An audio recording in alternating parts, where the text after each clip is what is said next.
Welcome back to the channel, fellow adventurers. If you're new here, we do EDC gear and knife reviews. And if you like that kind of content, please consider subscribing. And if you like the video, give it a thumbs up. Okay, so in front of us today, we have a new knife from Flissa.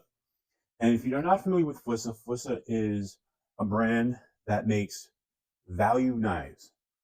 They are usually at budget price points. They are usually good value, very serviceable knives. Are they the best in the world? No, but I will say they are very serviceable for the price points and for the materials and the designs. I've had a good experience with them. So with that being said, what we have here is just a plain Jane box, nothing special on it. The knife doesn't have a name. Flisses generally don't. Let's open it up and see what we got. So first thing I see is there's a little catalog. They are a company known as Great Star, and they produce a number of brands that you might know, including WorkPro, Flissa, and some others. So in here, again, just a plain Jane box, nothing fancy. It's how they keep the price down. Let's see the knife. So right off the bat, this is something different for Flissa.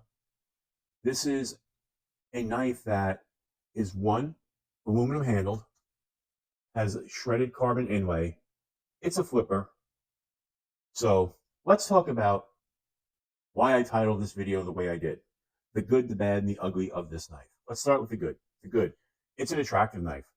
They make this in this green aluminum. They also make it in black. And it's a nice looking knife. Right away I could see it's got some great jimping right here on the flipper. Pops right out of there like it should. Let's get a rag on this. Get this cleaned up a little bit. Oh, it does come with a bit of oil, but I noticed some knives when they ship have a tendency to have just a little bit too much oil. Okay, so getting back to the good. Look at that blade. Almost, I want to call it a Warncliffe, or maybe even a sheep's foot, but very nice blade. Really nice swedging up top.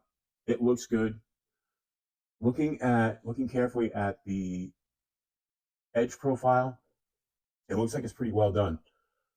Aren't any burrs I could see or anything like that. Looks really good. So it's a nice size. Feels really good in my hand. And this is something that, Flissa, this is a little bit of a step up for them as far as looks wise. Now, it is a 14C 28N. So it's a Sandvik 14C 28N. That's actually a nice step up for them because usually they use D2 or even lesser steels. So that's nice.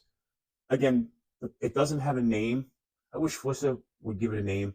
Instead, it's just the FL2440. So it's got this clip on there that's not deep carry. And let's see how it locks up.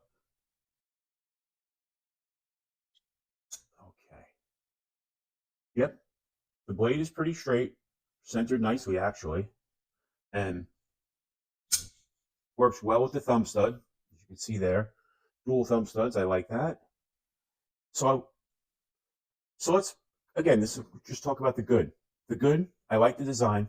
It looks a little bit more premium than it really is. When I purchased this, regular price is $26.99. I purchased it on sale for $18.99. So at less than 20 bucks, you can't go wrong. Now, let's talk about the bad. Here's the bad. One, it's not a deep carry clip. And I really prefer a deep carry clip. The other thing, Flissa, please stop this. Stop branding along the clip. I really want, when I have my knife in my pocket, not to have anybody see a name on here. And I know other companies like Benchmade do it, but they don't print it. They either etch it in or they stamp it in, and it's not as noticeable. I really liked what you did here with the F turned sideways so it's a mountain. That's nice. I like that. It's small. It's not overbearing. Now, again, this is the bad. That back spacer here, okay? I don't think that's a G10. I just think that's a plastic. It looks plasticky. It almost looks cheap. I hate to say it. When the rest of the knife looks this good, it kind of throws it off and it feels cheap. It just feels very plasticky to me. Um, I mean, otherwise, these are steel liners in here, and that's something else. There's no weight relief. There's no milled cutouts inside the liners, so that adds a little bit to the weight. So I don't know. It looks like you could have done a little bit better on that. I also don't like this style clip. I would rather have a two, like my Civivi. I'd rather have a clip like this where you can get replacements very easy.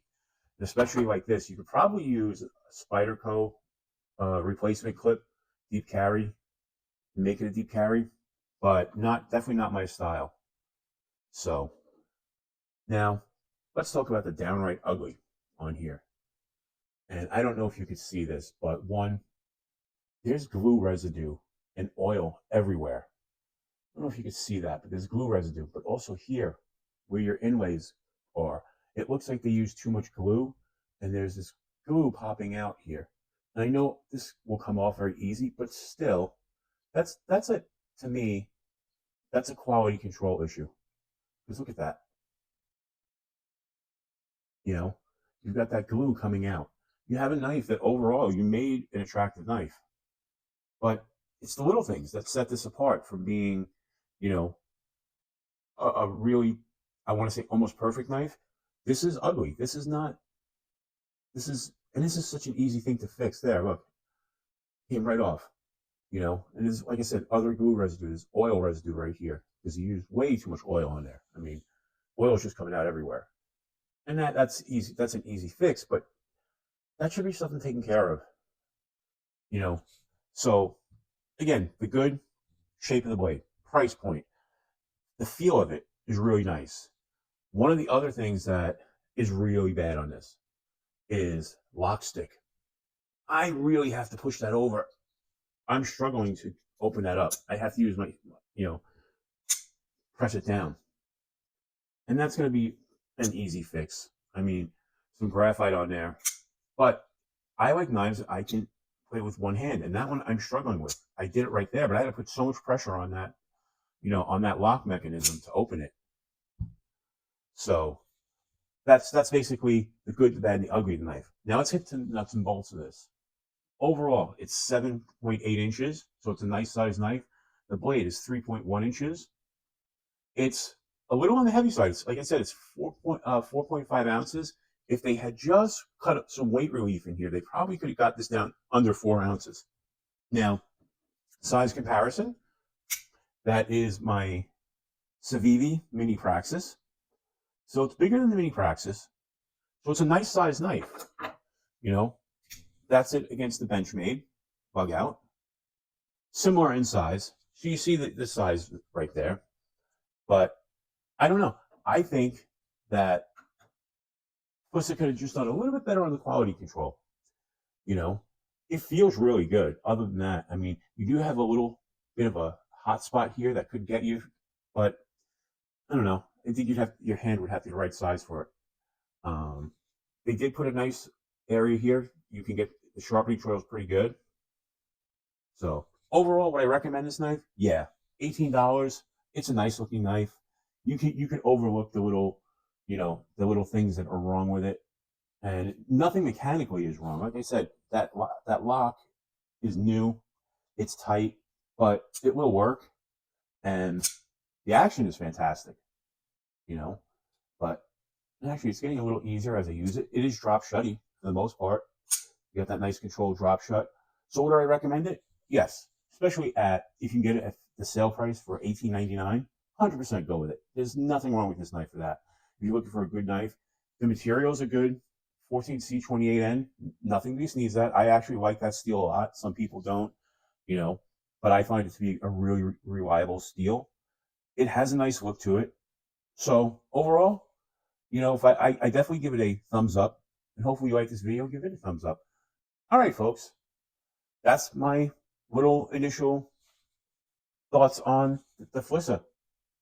So As I always say, folks, until we meet again, keep your blade sharp.